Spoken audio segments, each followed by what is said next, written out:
Good evening my dear kids. अभी तक हमने पढ़ा अभी तक हमने पढ़ा एक तो हमने पढ़ा इक्वेटर। ठीक है, इक्वेटर हमने पढ़ा और हमने पढ़ा प्राइम मेरिडियन। ठीक है, this is your prime meridian.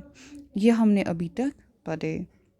तो इक्वेटर हमने बोला 0 डिग्री एक ऐसा लाइन है जो अर्थ को हॉरिजॉन्टली, ठीक है, दो हिस्सों में डिवाइड करता है। एक है northern hemisphere and the other one is southern hemisphere. ठीक है, और जो प्राइम मेरिडियन यानी कि जो 0 डिग्री है, जो वर्टिकल लाइन है जो अर्थ को दो हिस्सों में बांटती है, बट किस में? ईस्टर्न हेमिस्फीयर में और वेस्टर्न हेमिस्फीयर में। ठीक है, ये दो हमने अभी तक पढ़े। तो उसमें हमने पढ़ा कि ये आपका जो इक्वेटर है ना, दिस इज योर इक्वेटर। जो आपका इक्वेटर है, दिस इज द इक्वेटर। ठीक है, ये आपका लॉन्गेस्ट लॉन्गिट्यूड, ये आपका सबसे लॉन्गेस्ट लैटिट्यूड होता है। ठीक है, the largest latitude of the earth is the equator. कौन सा होता है ये? इक्वेटर इज़ द लार्जेस्ट, ठीक है, लैटिट्यूड ऑफ द अर्थ। और यहाँ से होता है 0 डिग्री से स्टार्ट होके यहाँ तक। ठीक है, यहाँ तक कहाँ कितना हो जाता? 90 डिग्री। ठीक है, 90 डिग्री यहाँ से, 90 डिग्री यहाँ वहाँ से, ये होते हैं पैरेलल लाइंस। ठीक है, 90 डिग्री साउथ तो 90 डिग्री नॉर्थ, और 0 डिग्री टोटल होते हैं 181 लैटिट्यूड्स। ठीक है, वैसे ही हमने पढ़ा जो लॉन्गिट्यूड होता है ये अर्थ को दो हिस्सों में बांटता है। Prime meridian is called the 0 degree, इसका 0 डिग्री को इक्वेटर बोलते हैं। एंड जो लॉन्गिट्यूड का होता है 0 डिग्री, उसे हम बोलते हैं प्राइम मेरिडियन। ये करता है दो हिस्सों में, ईस्टर्न हेमिस्फीयर वेस्टर्न हेमिस्फीयर। और ये क्या करता है? सेमी सर्कल्स बनाता है। एंड जो सेमी सर्कल्स है ना, they touch each other at the poles. ठीक है, they join each other at the poles. Okay, तो अभी तक हमने इसको पढ़ा। अब हम आज क्या पढ़ेंगे? आज हम कुछ लैटिट्यूड, कुछ इंपॉर्टेंट लैटिट्यूड्स के बारे में पढ़ेंगे।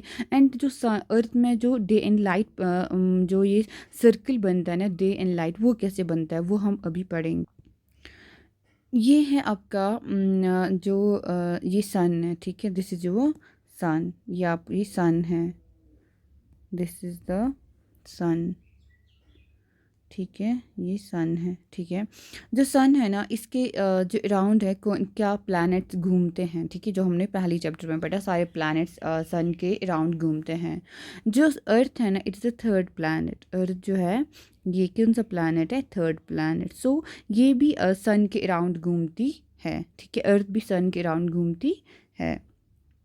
तो जो ये अर्थ है ना, हमने इसे ग्लोब देखा था। ठीक है, तो एक एक्सीस पे ये क्या करती है? रोटेट करती है। एक एक्सीस पे ये एक तो अपनी एक्सीस पे रोटेट करती है और सन के अराउंड ही घूमती है। ठीक है, तो एट अ टाइम जो अर्थ है ना, दो मोशंस करती है। एक तो इसका मोशन होता है रोटेशन। ठीक है, रोटेशन में क्या करती है अर्थ? ये अपनी एक्सीस पे, ठीक है, अपनी एक्सीस पे ये स्पिन करती है, मतलब घूमती है, रोटेट्स ऑन इट्स एक्सीस। ठीक है, वो होता है एक मूवमेंट। ठीक है, the another movement is the revolution. Revolution में क्या होता है? इट रिवॉल्व्स अराउंड द सन। ये सन के अराउंड घूमती है, तो उस मोशन को क्या बोलते हैं? रेवोल्यूशन। तो ये जो है ना, ये अर्थ का जो रेवोल्यूशन वाला मूवमेंट है। ठीक है, प्लस रोटेशन दोनों का दिखाया है। एंड जो अर्थ है वो कैसे घूमती है? वो घूमती है west to east, anticlockwise. ठीक है, अर्थ घूमती है anticlockwise, west to east घूमती है ये। तो अब जो सन है ना, जहाँ देखिए आप जैसे यहाँ पे देख सकते हैं, दिस आप इसको देखिए। ठीक है, तो इस पोर्शन पे सन का लाइट पड़ रहा है अर्थ के, और ये जो है ना, इसमें क्या है? इसमें सन की लाइट नहीं पड़ रही, तो यहाँ पे क्या होगी? रात होगी। ठीक है, एंड इस वाले पोर्शन में क्या होगा? डे होगा। तो जिस एरिया पे सन का लाइट पड़ेगा, तो उस एरिया के लैंड के क्या होगा? अभी डे होगा। और जहाँ पे सन की रोशनी नहीं अभी होगी, सन की लाइट नहीं आ रही होगी, तो वहाँ पे नाइट होगा। ठीक है, on the place of the अर्थ। जैसे अभी इंडिया में क्या है? इंडिया में अभी डे है। ठीक है, बट यूएस में अभी रात है। ठीक है, यूएस में अभी रात है। ओके। तो ऐसे ही जितना जैसे जो भी सन के ऐसे एरियाज़, जो एरियाज़ पे सन का लाइट पड़ेगा तो वहाँ पे क्या होगा, रोशनी होगा, और जो एरियाज़ पे सन का लाइट नहीं पड़ेगा वहाँ पे क्या होगी, रात होगी। ठीक है, इतना आपको समझ आया? तो आप खुद देख सकते हैं, यहाँ पे लाइट, यहाँ पे डे है, यहाँ पे नाइट है। इसमें आप देख सकते हैं, इस पोर्शन में डे होगा, उस पोर्शन में नाइट होगा। इस पोर्शन में डे है एंड यहाँ वाले एरिया में अर्थ के नाइट है। वैसे इसका भी यहाँ पे डे है, यहाँ पे नाइट है। ठीक है, तो ऐसे ही जो सन है ना, उसका उसकी वजह से ज़मीन के जो डे एंड नाइट्स वो रोटे मतलब फॉर्म हो जाता है, क्योंकि उस एरिया पे सन की रोशनी पड़ती है। एंड दूसरा कि कि एरिया कैसे चेंज हो, जैसे अभी यहाँ पे रोशनी है तो उसके बाद ये जो एरिया है ना वो कैसे चेंज होता है टू नाइट, बिकॉज जो अर्थ है ना वो कंटिन्यू रोटेट कर रही है। ठीक है, यहाँ पे अर्थ का रोटेशन कंटिन्यू है, तो उसकी वजह से जो प्लेसेस है ना उनका जो सन का लाइट, ड्यूरेशन ऑफ लाइट है वो चेंज हो जाता। इसको आप अच्छे से देख लीजिए।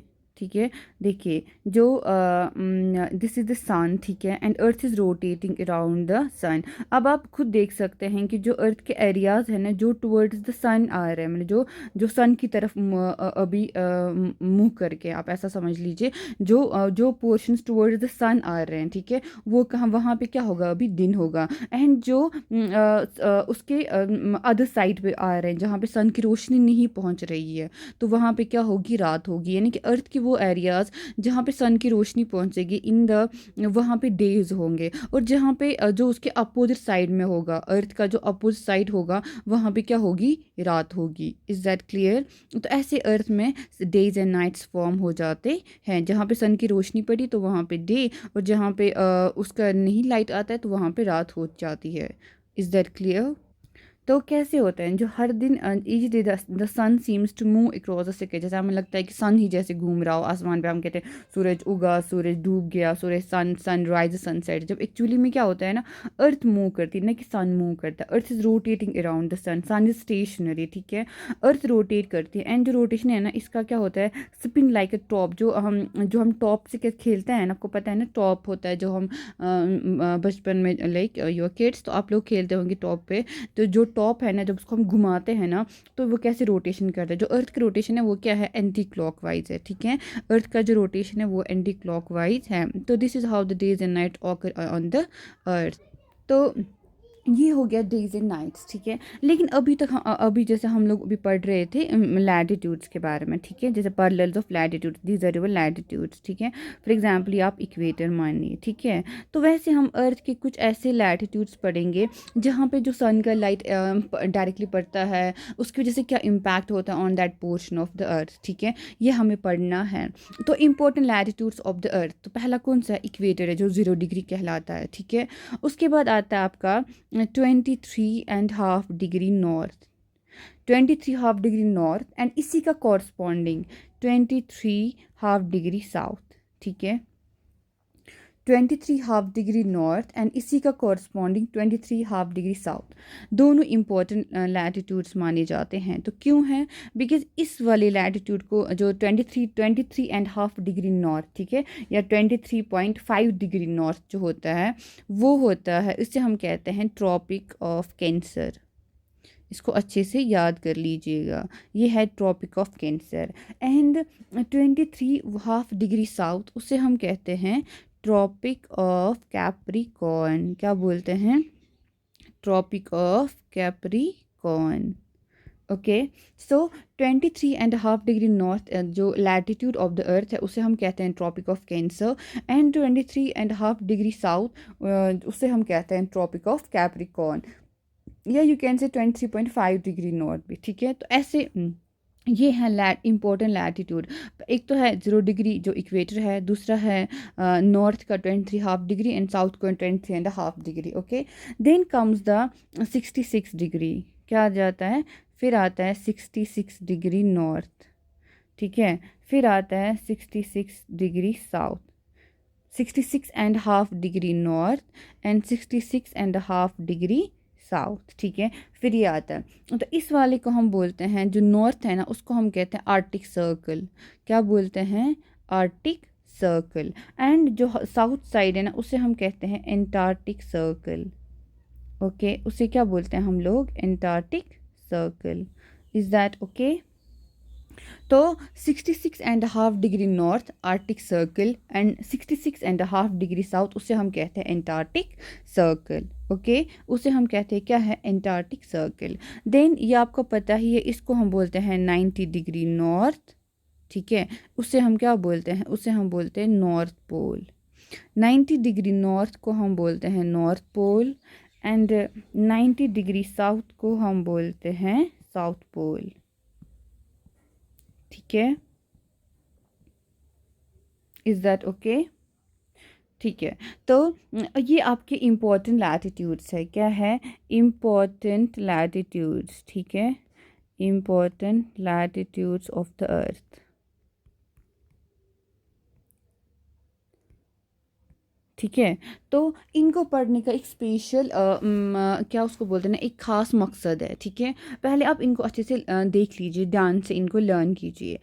पहला है 0 degree equator, that's the latitude, longest latitude of the अर्थ। उसके बाद है इसी का 23 half degree north and 23 half degree south. Half north को 23 का जो नॉर्थ है उसको बोलते हैं ट्रॉपिक ऑफ कैंसर, या एंड जो साउथ में उसे कहते हैं ट्रॉपिक ऑफ कैप्रिकॉर्न। फिर है 66 डिग्री, उसे आर्टिक सर्कल, एंड जो 66 डिग्री है उसे कहते हैं Antarctic circle. And 90 degree north को north pole and 90 degree south को बोलते हैं हम लोग साउथ पोल, ठीक है। इतना आपको अच्छे से समझ आया? ओके, अब आप देखिए इनको क्यों इम्पोर्टेंट है पढ़ना, ठीक है। जैसे अभी मैंने आपको पढ़ा 23.5 degree north Tropic of Cancer, 23 half degree south Tropic of Capricorn, ये आपका एंटार्क्टिक सर्कल है, और ये आपका आर्टिक सर्कल, ये आपका आर्टिक सर्कल, ये आपका एंटार्क्टिक सर्कल है, and this is your North Pole जो 90 डिग्री नॉर्थ है एंड 90 डिग्री साउथ पे आपका साउथ पोल है, ठीक है। तो इनको एक्चुअली पढ़ने का क्या मतलब है, बिकॉज देखिए जो सन है ना, ये आपका सन है, ठीक है, जो सन है ना उसका जो लाइट है ना मैक्सिमम इन दो एरिया से पहुंचता है डायरेक्टली, ठीक है। डायरेक्टली उन उसका जो लाइट है ना मैक्सिमम इन दो एरियाज पे, यहाँ से यहाँ तक आ जाता है। Tropic of Cancer to Tropic of Capricorn तक सन की जो सन रेज होती है ना वो डायरेक्टली आ जाती है, ठीक है। तो उसकी वजह से क्या होता है ना, ये एरिया बहुत क्या बन जाता है, हॉट होता है।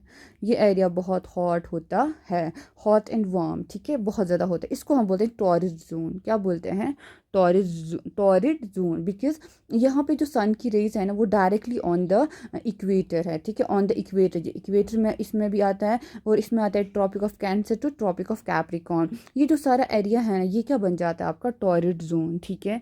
उसके बाद आप खुद देखिए, जो उसके बाद जो है ना जो सन की रेज है ना वो क्या जाती है, स्लैंटिंग, इनको हम बोलते हैं स्लैंटिंग हो जाना, ठीक है। यहाँ पे सन की रेज क्या जाती है, स्लैंटिंग जाती है। तो यहाँ पे उतना हीट नहीं पहुँचता है अर्थ का, लेस हीटेड, ठीक है, ये होता है लेस लेस सन का उतना जो हीट या लाइट होता है ना यहाँ तक उतना नहीं पहुँच, बिकॉज यहाँ पे जो स्लैंटिंग रेज है ना उसकी वजह से एरिया बढ़ जाता है, ऑफ द मतलब बहुत एरिया तक थोड़ा सा लाइट पहुँचता है, बिकॉज लाइट रेज है वो क्या है, स्लैंटिंग है। तो इस एरिया में क्या रहता है, टेम्परेचर टेम्परेट रहता है। इसको हम बोलते हैं नॉर्थ टेम्परेट जोन, इसको हम बोलते हैं साउथ टेम्परेट जोन। तो ये आपका क्या बन जाता है, टेम्परेट जोन, यहाँ की यानी कि यहाँ पे उतना हाई टेम्परेचर और हाई प्रेशर नहीं क्रिएट होता है। Is that clear? एंड ये जोन कहाँ से कहाँ तक है, ट्रॉपिक ऑफ कैंसर से एंटार्क्टिक सर्कल तक, ठीक है, यानी कि 23.5 डिग्री नॉर्थ से 66 डिग्री हाफ डिग्री नॉर्थ तक, वहाँ तक क्या होता है हमारा टेम्परेट जोन आ जाता है। यहाँ पे सन की स्लैंटिंग रेज पहुँचती है। तो इसको हम बोलते हैं north temperate zone in the northern side and south temperate zone in the southern side, यानी कि ये जो एरिया है ना it's from the Tropic of Capricorn that is 23.5 degree south to 66.5 degree south से इसको साउथ टेम्परेट जोन बोलते हैं, from the Tropic of Capricorn to the Antarctic Circle, ठीक है। आप इसको ऐसे भी लर्न कर सकते हो, from the Tropic of Capricorn to the Antarctic Circle, इसको हम बोलते हैं साउथ टेम्परेट जोन। वैसे ही नॉर्थ टेम्परेट जोन आता है from the Tropic of Cancer to the Antarctic Circle, it's called the north temperate zone. Finally उसके बाद क्या आता है हमारे जो है ना 66.5 डिग्री नॉर्थ से 90 डिग्री नॉर्थ तक, ठीक है। ये हमारा आ जाता है फ्रिजिड जोन। क्या आ जाता है? फ्रिजिड जोन, यानी कि Antarctic circle to north pole is a frigid zone and Antarctic circle to the south pole is a frigid zone. Arctic circle to north pole frigid zone है and Antarctic circle to south pole is a frigid zone. Because यहाँ पे जो सन की light है ना ज़्यादातर नहीं पहुँचती है। लाइक 6 मंथ्स यहाँ पे रोशनी होगी एंड 6 मंथ्स वहाँ पे क्या होगी, वहाँ पे रात होगी, ठीक है। 6 months day, 6 months night. Same is the case with Antarctic, यहाँ पे भी 6 मंथ्स डे होगा, 6 मंथ्स नाइट होगा। तो उसकी वजह से क्या होता है, ये दोनों एरियाज़ क्या रह जाते हैं, फ्रिजिड रहते हैं, मतलब बहुत ठंड होती है वहाँ पे। हमें आइसबर्ग्स मिलते हैं, ठीक है, बिग बिग ग्लेशियल पार्ट्स, जो भी बड़े बहुत ज़्यादा ठंडे areas, for example you can say Iceland और समथिंग, ठीक है, ग्रीनलैंड है, ठीक है। तो वो सारा किस में आ जाता है, आपका फ्रिजिड जोन में आता है। तो these are your frigid zone, because यहाँ पे सन का जो रोशनी है ना उतना नहीं पहुँचता है एंड यहाँ पे 6 मंथ्स का डे, 6 मंथ्स का नाइट होता है, ठीक है। तो this is how the the zones of like जो क्लाइमेट जोन है ना, ठंडी गर्मी, ये कैसे बनता है, because of the rotation and the revolution of the अर्थ, ठीक है, अराउंड द सन। एंड जो सन की रोशनी है वो कैसे पहुंचती है on the surface of earth, this is how this oil works.